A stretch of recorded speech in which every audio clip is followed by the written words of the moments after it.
Le sexe se définit universellement par le type de gamètes produit par un individu.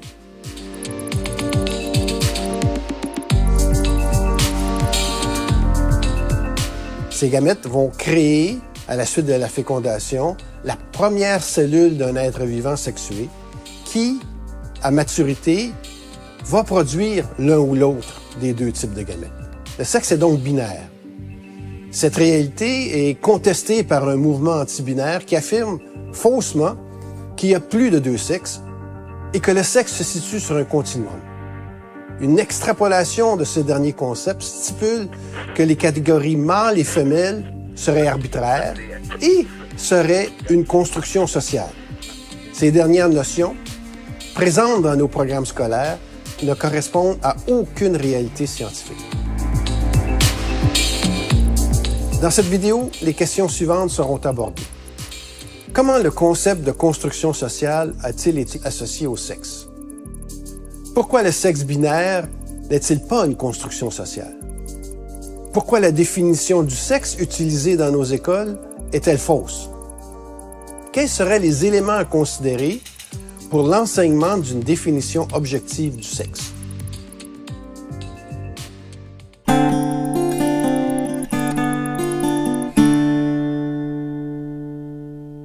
On peut dire que les mots sont des constructions sociales puisque ce sont les humains qui les ont créés. Ainsi, on a créé des mots pour identifier des inventions humaines, par exemple une chaise. Mais les mots peuvent aussi référer à des réalités indépendantes des sociétés humaines. Ainsi, que les humains y associent un mot ou non, la Terre est un objet réel qui était là avant que notre espèce existe et qui sera là après notre disparition. En ce sens, le mot « Terre » n'est pas une construction sociale. Il en va de même pour le mot « sexe », dans le sens de sexe binaire, par exemple, qui est une réalité observable depuis plus d'1 milliard d'années et qui existera bien après l'extinction de notre espèce. Pourtant, le mouvement anti-binaire prétend que les catégories sexuelles mâles et femelles seraient des constructions sociales. La philosophe Judith Butler est la source la plus souvent citée relativement à cette affirmation. Ces deux catégories, créées par des humains, ne correspondraient à aucune réalité biologique définie et seraient, en ce sens, des constructions sociales. Les raisons sous-jacentes à cette prise de position anti-binaire n'ont aucun fondement scientifique, mais proviennent d'une volonté de déconstruction de la binarité sexuelle pour des raisons sociales et politiques. Cette rhétorique pseudo-scientifique des activistes anti-binaires est utilisée pour remettre en question l'identifiant sexe dans nos sociétés. Une mise en situation permet d'illustrer les conséquences d'interpréter le sexe en tant que construction sociale. Lors de l'identification du sexe d'un nouveau-né, les professionnels de la santé s'appuieraient sur des lignes directrices construites par la société et par les hôpitaux. Ces lignes directrices imposeraient l'attribution d'une étiquette mâle ou femelle sur chaque nouveau-né. Or, ces directives seraient silencieuses dans le cas d'enfants nés avec des caractéristiques dites intersexuelles ou avec des traits qui ne correspondent pas à un mâle ou à une femelle typique. Ainsi, les catégories hommes et femmes seraient arbitraires, puisqu'il n'y aurait aucun trait biologique fiable qui permettrait de trancher les questions liées aux lignes de démarcation entre les catégories mâles et femelles. En ce sens, ces catégories seraient des constructions sociales créées par des humains. Devant ce manque d'objectivité des catégories hommes et femmes, nos professionnels de la santé en seraient réduits à décider eux-mêmes du sexe à attribuer au nouveau-né, et ils le feraient ultimement sur la base de leur connaissance sociale du genre.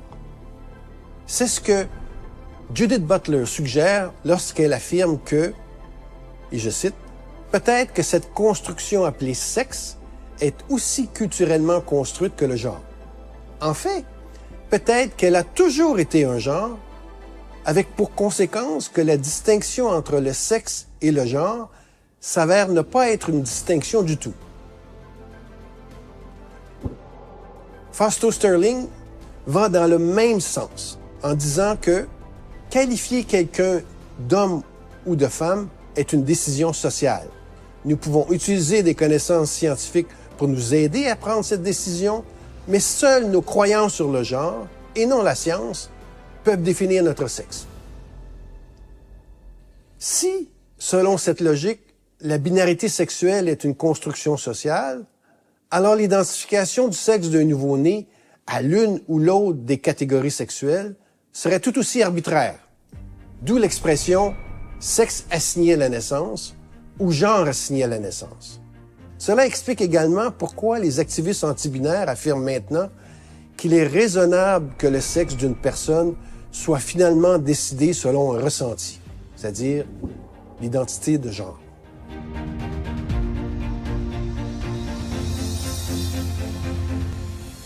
Je veux dire, c'est sûr que si on parle d'un mot, un mot, c'est une construction sociale. Si on parle d'une réalité, le mot est une construction sociale, mais la réalité n'est pas une construction sociale. Tu sais, elle est là, elle existe.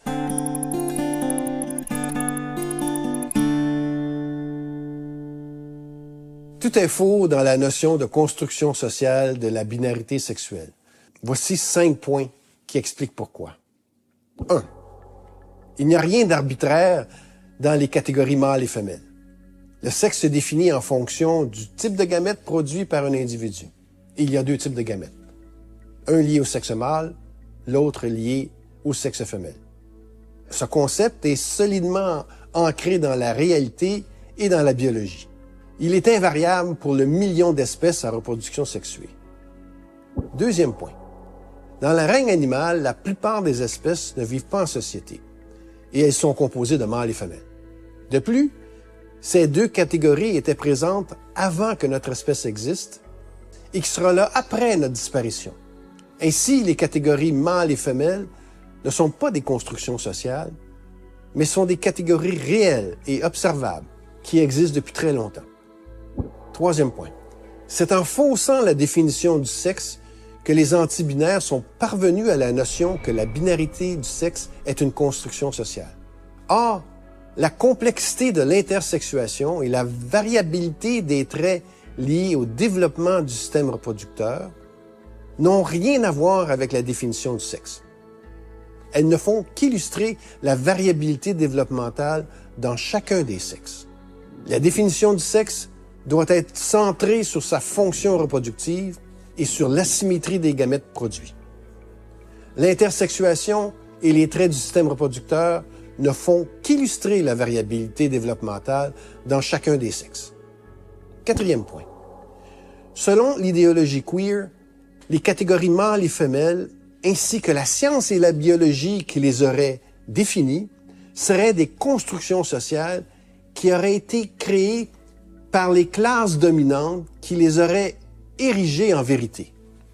Ces classes dominantes, imbues de leur pouvoir, auraient imposé une façon de vivre et des normes sociales qui empêcheraient l'émancipation de tout un chacun en société, et plus particulièrement l'émancipation des minorités sexuelles et transgenres.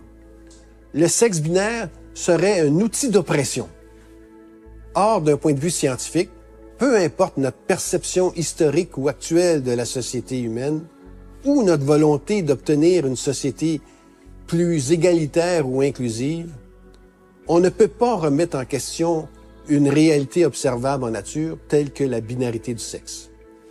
Similairement, peu importe les raisons qui font que des illuminés croient que la Terre est plate, la rondeur de la Terre, qui est une réalité observable, ne peut pas être mise en question.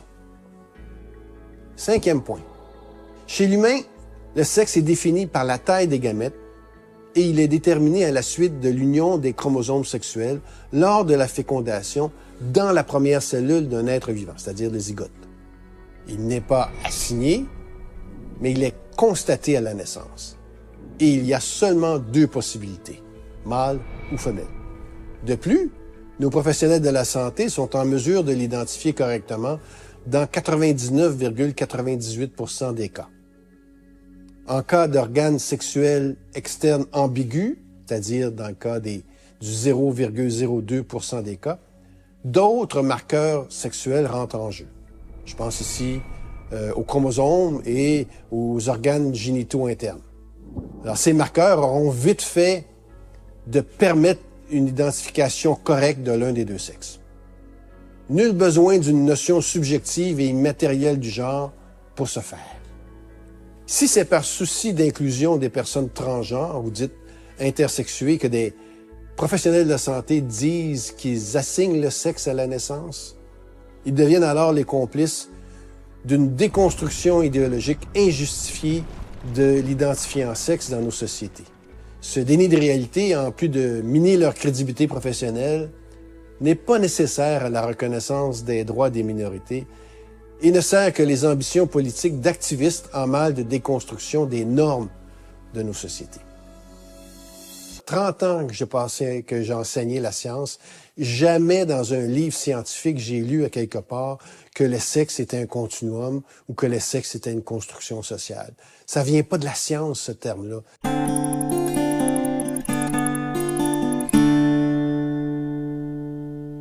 Les activistes antibinaires sont à l'œuvre dans nos gouvernements.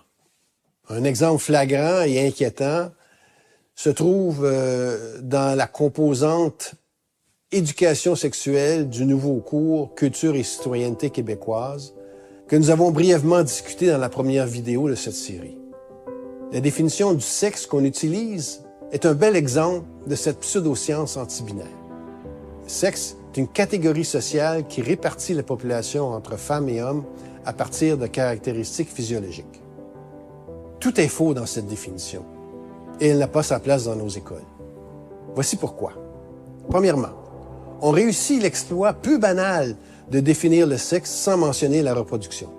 Aucun lien n'est fait avec la fonction reproductive et on évite ainsi de parler de binarité et de gamètes.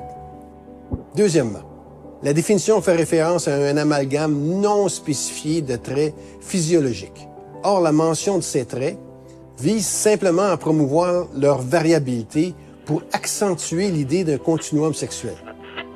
Or, ces traits sont des conséquences ou le résultat du sexe. Ils ne le définissent pas. On confond sciemment cause et effet à des fins idéologiques. Troisièmement, on ignore le million d'autres espèces qui se reproduisent sexuellement. L'anthropocentrisme est flagrant puisque les termes hommes et femmes sont utilisés. Ce chauvinisme biologique par notre espèce n'a pas sa place en science et n'est pas une valeur que l'on veut transmettre dans nos écoles.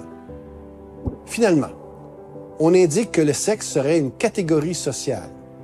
Ce faisant, les utilisations des termes hommes et femmes laissent sous-entendre que ces catégories seraient arbitraires, ce qui est faux, car le terme sexe binaire n'est pas une construction sociale, mais décrit une réalité observable qui existe depuis 1 milliard d'années.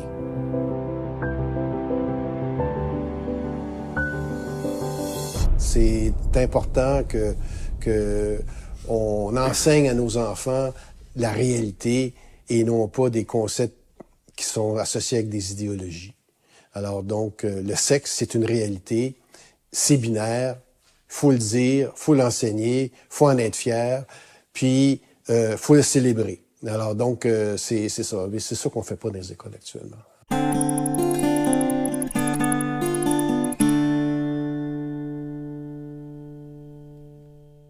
Dans le cadre de la reproduction sexuée, le mot « sexe » est indissociable du mot « binaire ». Il y a toujours deux sexes, mâle et femelle. Ils sont représentés par un petit gamète ou un gros gamète. Chaque gamète fournit 50% de l'information génétique du nouvel individu. Le sexe est donc le point de départ de la formation d'un mâle. Alors, chez l'humain, on va parler d'un garçon ou d'un homme, ou d'une femelle. Encore ici, chez l'humain, on va parler d'une fille ou d'une femme. Alors, cet individu aura le potentiel, éventuellement, de produire l'un ou l'autre type de gamète. On a une espèce de cycle. L'explication de cette définition doit mettre en évidence la nature des deux gamètes et leur rôle dans la fécondation.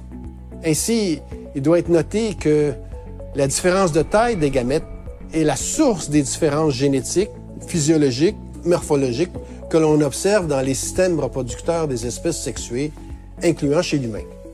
Et que cette différence de taille est le résultat d'un long processus évolutif qui prédate de plusieurs centaines de millions d'années l'existence de notre propre espèce. Chez le sexe mâle, le système reproducteur a évolué vers une spécialisation dans la formation, le transport et l'évacuation de nombreux petits gamètes, pauvres en nutriments, mais souvent très mobiles, et qui sont ultimement à la recherche d'un ovule. D'autre part, chez le sexe femelle, le système reproducteur a évolué vers une spécialisation dans la formation, la maturation et le transport de gros ovules.